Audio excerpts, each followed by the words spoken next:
not give babies, do not give infants. Hey everybody, welcome back to episode 2 of the Body and Mind series. Last time I kind of talked about why I was doing this and also just a little bit of the perspective from like the social beauty and movement standpoint. Now this week I want to talk about more from my like personal standpoint and history, and also just kind of, get into like weight and measurements and things. So I'm going to kind of be giving a content warning now because I'm going to talk about things like depression and eating disorders and stuff. Like, I'm going to touch on those topics. I'm not going to go super in depth, but I am going to touch on those topics. So this is your content warning. Anything from this point on, if this is something that, is not, you're not like in a good headspace for it, or it's just not something that you are interested in listening to or watching, then please click away now, and I hope you have a good rest of your day or night, and maybe I'll see you for a different video or, something else. So this is your content warning now, and from this point on, we're going to continue. So first I'm going to be talking about like my health history for physical and mental, and then I'm going to get into measurements, and I'm going to try on some clothing. And in episode 3, we're kind of like bridging over into episode 3 where I will talk about like fashion and such. So this is kind of just like my journey into getting into confidence and other things for the more personal kind of background to it. So I'm working myself into making some goals and probably making some like fashion mood boards and stuff in the next episode. So, but we have to get like the backstory out of the way. I've been overweight my entire life, and I've had asthma my entire life. But when I was younger, I was super active outside, and I did a lot of sports, and I always had something going on. And then, that kind of changed as I got older. Basically, I became, and it did start when I was younger too, like I became somebody who used food for comfort. It was something that I could control more often than like other things that I could do kind of like in my position as a kid. And honestly, with the knowledge that I know now, I can go back and I know that there were times that as a kid that I was binge eating that I wouldn't know. Like, I wouldn't know as a child that that's what was happening. So really early on, probably between like 8 to 10 years oldish, is when I was developing really bad habits about like food and everything else. But I also had so many other things going on, and I've had different trauma that I've had to deal with that happened, in that age, and moving forward even into my young adult life. Ultimately, there were 3 things that kind of made the major shift kind of for myself, and the first thing was getting out of and distancing myself from toxic and abusive relationships. The second thing would have been finding a physician, and not just not somebody that is just kind of like in network that has to do with insurance, but finding a physician that I feel welcomed by and cared for. I have not always had that experience, so it was really important to me to find a supportive network, just medically. And then also the third would be discovering and facing my CPTSD, which is complex PTSD. And you have to note that like none of this started until I was 25. So all of that damaging shit that I was doing to myself, and things that I believed about myself or behaved, and the triggers and reactions and stuff that I had as a kid, and habits that I formed as a kid and everything, followed me well into adulthood, even till now. And it's one of those things where it's like, there was no kind of counterbalance for being super active, being younger. The older I got, the more sedentary my lifestyle was. So it's not really a surprise that, going from being super active to being not as active was very not good to my body, and I have health complications because of that. And health problems, like heart problems and everything else, it does run in my family. So growing up, you know, my family is bigger, so it's also like growing up, in my head, it was one of those things where it's like I would always talk down to myself, or I would want to have certain goals, but I could never like follow through with them. Or like, you know, the main thing that it was like, I need to get myself under control before I have diabetes or this and that. Like, I was actively thinking of this even like young, in like junior high and high school, and you know, I grew up thinking this all the time, and you know, chastising myself all the time. But the thing is, the things that were triggering me at the time and things that I had a unhealthy way of dealing with them, like I didn't have really any healthy way of dealing with them, so it was just a cyclical thing. And you know, I could pinpoint times where I would be relying on food or something else, and you know, just kind of bad habits, just always constantly cycling, to a point where I just kind of had this negative mindset pretty much all the time. And it never really changed. I didn't even get a wake-up call until I hit, you know, that thing that I was always trying to avoid, because I was diagnosed as being pre-diabetic about 2 years ago. So like, this thing that I've always been trying to avoid happened anyway. So it's kind of like, and you know, when I was diagnosed, you have to understand, like, my early 20s was a mess. A lot of people's early 20s and stuff is a mess. And you know, for me, like, my background with it was, you know, in my early 20s, I was already like graduated from school, but I wasn't in a job that I kind of got my degree for. And this is something like like all of our graduates from our school dealt with.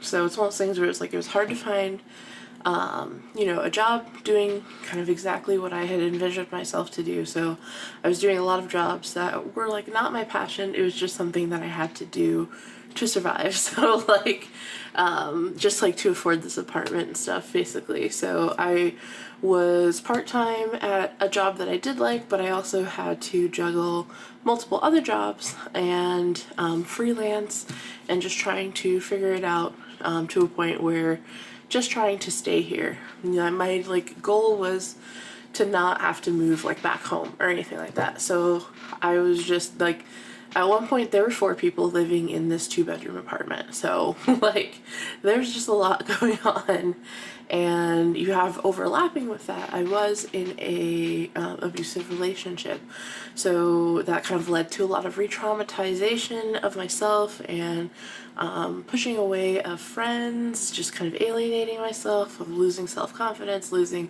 like who I am as a person at all. So it wasn't until I kind of ended all of that stuff that I could step back into my life more clear and work on things. And you know, I had depression and everything else, and I was constantly triggered. I was constantly disassociating and all this kind of stuff, because I don't know, trauma's just kind of been like alongside the ride with me my entire life. So and I didn't realize it at the time, and I wasn't able to pick out the cycles and things that needed to change at the time. I know so much more now, but those are things I didn't know at the time. So there's no like magic moment that I can remember. Yeah, there's no magic moment that I can remember. It was just like little efforts over time. So it's this culmination of constant effort and little things over time, but also just luck. So I like reconnected with friends, and the thing that I did was just kind of dedicate time to holding on to those friends, and you know, having a good relationship with, you know, the people that I love and people that I want to help, but are also helping me in return. Having like equal healthy relationships, basically. And you know, the next step was kind of cultivating love for myself, and you know, kind of being open to receiving that help and that love from others. It was just little things, that just trying to do everything that I could to change my mindset and habits a little at a time. And it's very ugly work. Like, it is not fun. And, you know, facing myself and facing traumas is, you know, some of the hardest things that I've had to do and will continue to do. And it's just, it's very hard. And breaking those cycles is very important to get kind of to those next steps. So, you know, do not forget to, like, this is body and mind. Like, I had to get my mind right for my body to kind of fall in line and start working on it. So, like, it's both in tandem. So now that I am in a better spot, I just want to kind of be proud of that and kind of continue to push forward and work on different things and goals. But you know, you have to, like, I just want to say, like, this isn't without, like, zero fear. Like, I'm not, like, a fearless person. It's not like my anxiety's at zero doing this. This is very much outside of my comfort zone. It's just that I'm doing it anyway. So it takes a lot for me to kind of, like, work myself up into, you know, this zone that I can do this stuff and work on these things. And I'm still testing myself and pushing myself even as I make this. So, like, I'm not making these as a person that's like, oh yes, I made it, I'm at the top of all confidence and health and everything else. I'm not. I'm still on the journey. So don't feel bad, because everyone's got their own pacing. And even though I'm here doing this on camera right now, it doesn't mean that I've got it all figured out. I certainly don't. Like, there's so much that I still have to work on day in and day out to get to this point, to get in front of a camera. So, like, there's a lot of unsaid, untold, all kinds of things going on in the background. So to push myself physically and mentally, that meant I needed to be aware of where I was. So I kind of just took the time to, you know, kind of map out the things that I was feeling. I took up, like, things like journaling. I tried to make smaller little habit changes, like drinking more water, or this or that, tiny little things that kind of add up to a bigger picture long term. And I have, like, my notes over here because I want to stay on task, because you guys know I'm long-winded. So okay, so the first steps that I actually did to even get to this point, the first thing I did was clear out my closet. Anything that didn't fit, anything that I just didn't like anymore, was not gonna wear, etc., I donated it all. Like, I just got rid of it. And then the next step was kind of re-upping on basics. So I just got a few jeans, a few leggings, a few basic t-shirts and long sleeves, and some, like, business casual kind of stuff for work. So I just kind of stuck to a very, like, just basic, like, white t-shirt, black t-shirt, like, very, very basic, but something that I knew was comfortable and fit in the size that I currently was at the time. So I just wanted to be comfortable and have kind of like a baseline, basically. So that's what I worked on, and then from there I started bringing in more different, like, style elements and trying new things and trying to push some of my boundaries or try clothes that I might have been previously scared of. And whether that is, like, actually buying something and keeping it, sometimes it's just, like, going to a store and looking around and trying on a few things. And I dedicated time to figuring out, like, the proper, like, bra sizing and proper, like, bra type. And, you know, I started to look more into that kind of stuff, and get more serious about, like, my measurements, because every store is different, everyone measures differently. You know, you can't, there's no, like, one-to-one matchup usually. And I'm already was on, like, I'm, like, on the line with Torrid. Like, I am the biggest size at Torrid, so that is kind of, like, one of my commercial cutoffs, but there's also like sites like Women Within, etc., etc. So there's other places that you can go around, but like, of course, the bigger you are, the harder it is to find things. Sometimes you can find basics, and sometimes the clothes are really, really ugly. So like, it's hard to kind of find a balance, and it's so frustrating because not everything is the same. I think I also want to mention that like, this is all still luck as well. Like, luck is still a major factor in this because yes, the mental work like I had to do on my own, and that was just over time, but also like just the luck of it being that I could financially support making those decisions at that time. So like, you know, I had gone full time, you know, I had the luck of raises and stuff behind me to fund being able to get a new wardrobe and do, you know, new things and try things. Because I think that's a lot of issue, like that's a problem that people have. And the thing is, my body is like too big to necessarily go to a thrift store or anything to find clothes that will just fit. Like, it's not that easy. You usually have to like be down with sewing skills and know what you're doing to kind of put some things together, or you know, kind of thrift around different places and, you know, this and that. There's a lot of little barriers and things that kind of get in the way.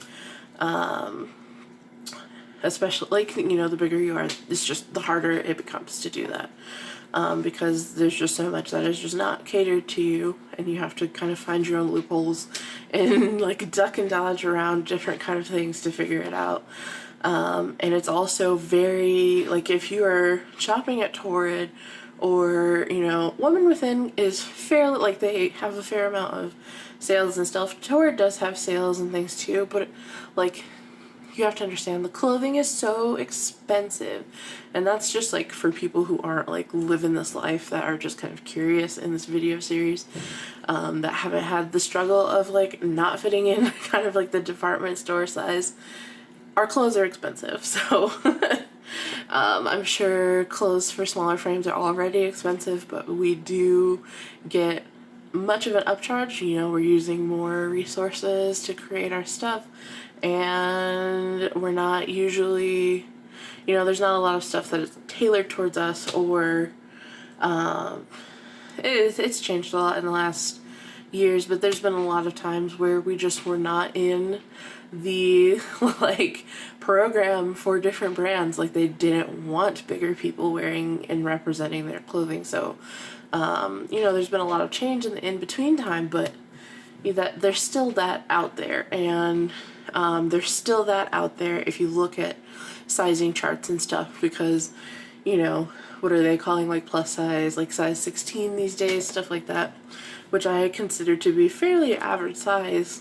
You know, size 16 in every store is going to be different.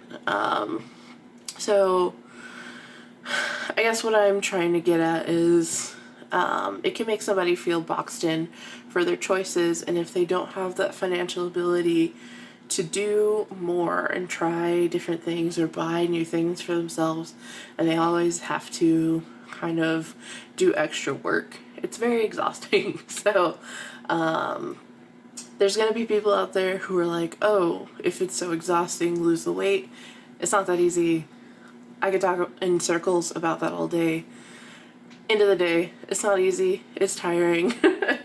And, you know, everyone's just trying to do their best out here.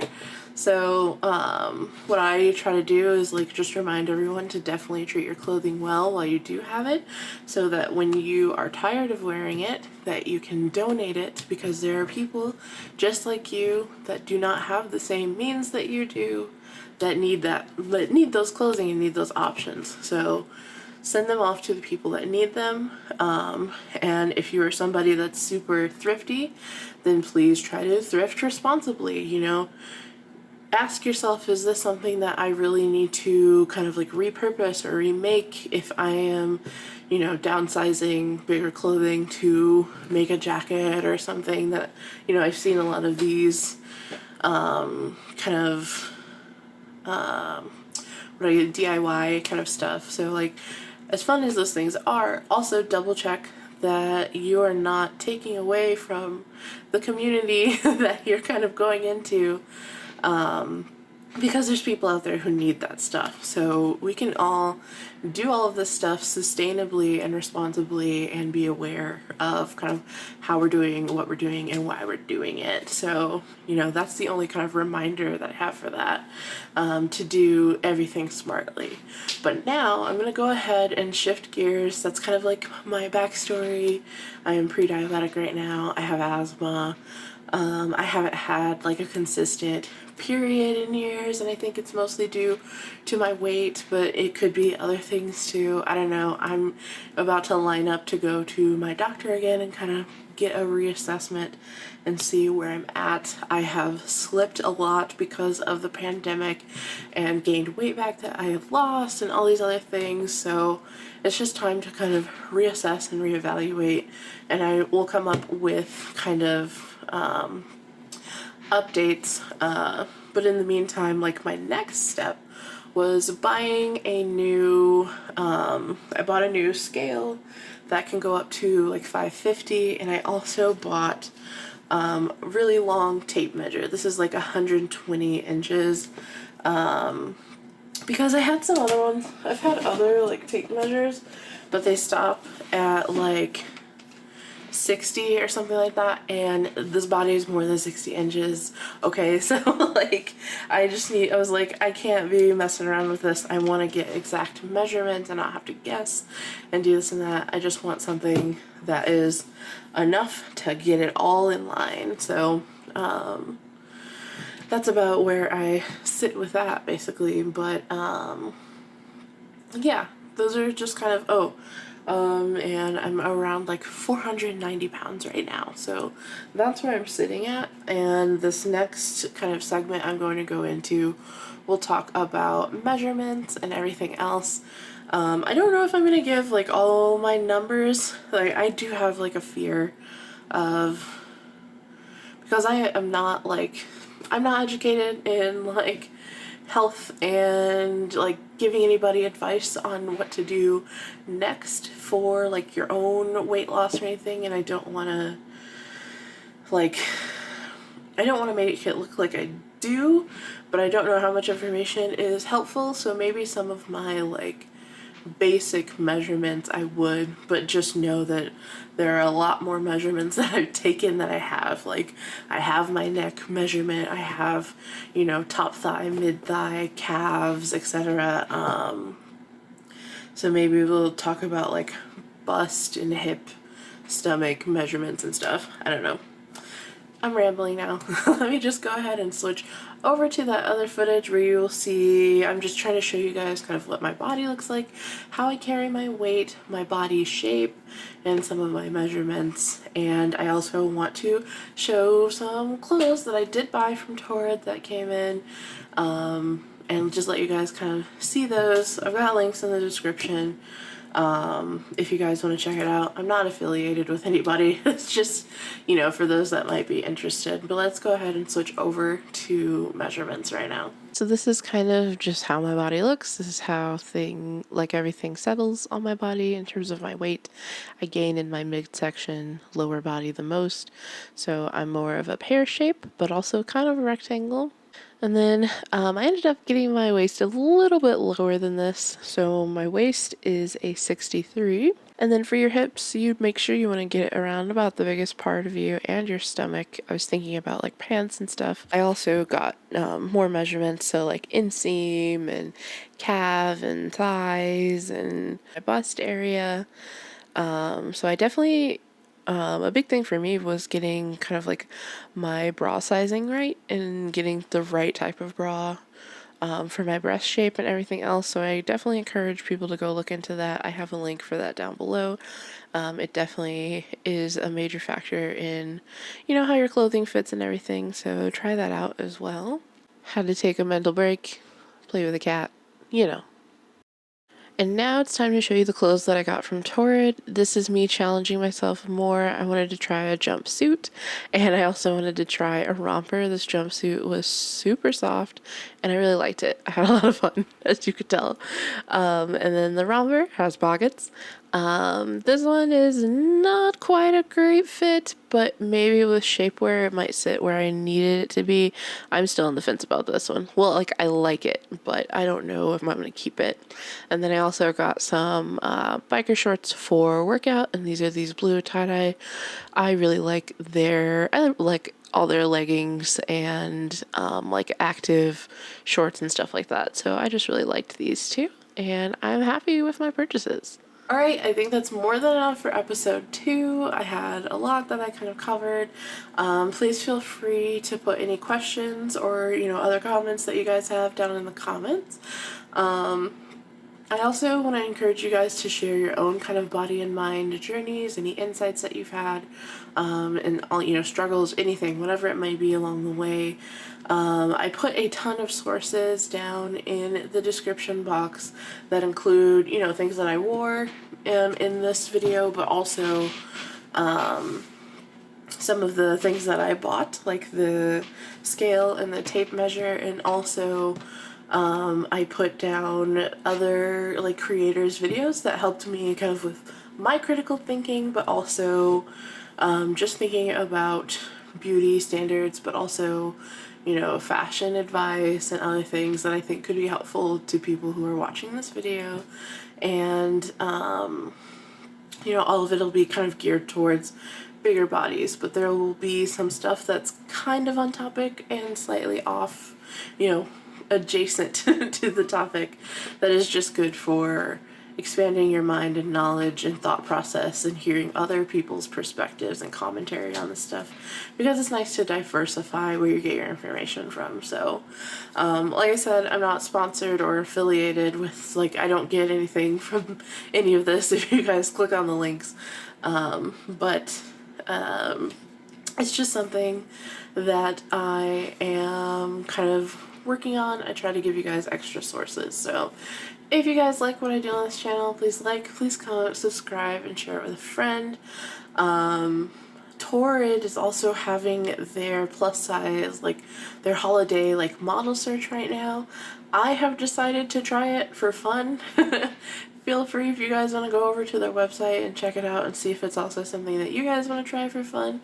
If something comes of it, we'll talk about it. But I already took a few pictures and tried a few things, so I am just hoping for the best because I'm just having fun with it. So that's about the amount of affiliation I have at this point, is just hopes and dreams to try something different and have a new experience. So I hope that everyone has a good time and that you guys are feeling all right, that you guys have good days ahead.